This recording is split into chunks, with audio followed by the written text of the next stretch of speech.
होता था, नालेबा मतलब कल आना। रोहित ने जब नया घर लिया उसने भी ये लिखा देखा और हंसता हुआ बोला, लोग भी ना कितने सुपरस्टिशियस होते हैं। पड़ोस वाली आंटी ने बस इतना कहा, बेटा रात को कोई बुलाए तो जवाब मत देना।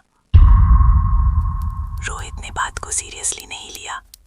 उस रात एग्जैक्टली 2:17 बजे उसकी नींद हल्की सी नॉक की आवाज से खुली। पहले उसने इग्नोर किया, फिर दोबारा नॉक हुआ धीरे से, और फिर एक आवाज, रोहित बेटा दरवाजा खोलो। उसका दिल एक पल के लिए रुक गया। ये उसकी माँ की आवाज थी, बिल्कुल सेम, पर माँ तो इंदौर में थी। उसने खुद को समझाया इमेजिनेशन होगा।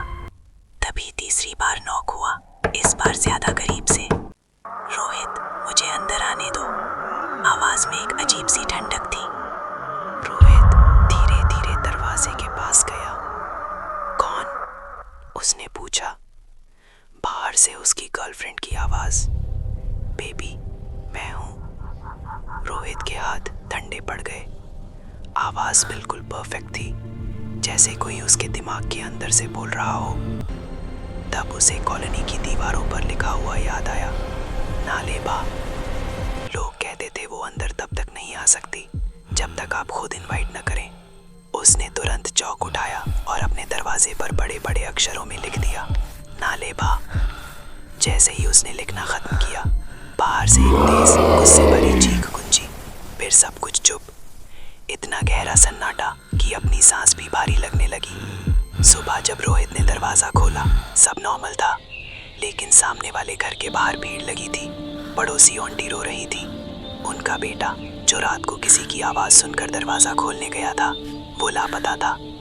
दरवाजे के अंदर की तरफ गहरे खुरचने के निशान थे, जैसे किसी ने बाहर से नहीं अंदर से निकलने की कोशिश की हो। और नीचे जमीन पर चौक से लिखा था, कल फिर आऊंगी। आज भी बेंगलुरु के कुछ पुराने इलाकों में अगर ध्यान से देखो तो किसी पुराने दरवाजे पर हल्का सा मिटा हुआ लिखा मिल जाता है, नालेबा। शायद इसलिए क्योंकि कुछ आवाजें सिर्फ एक बार नहीं बुलाती, वो हर रात लौट कर आती हैं जब तक कोई जवाब न दे।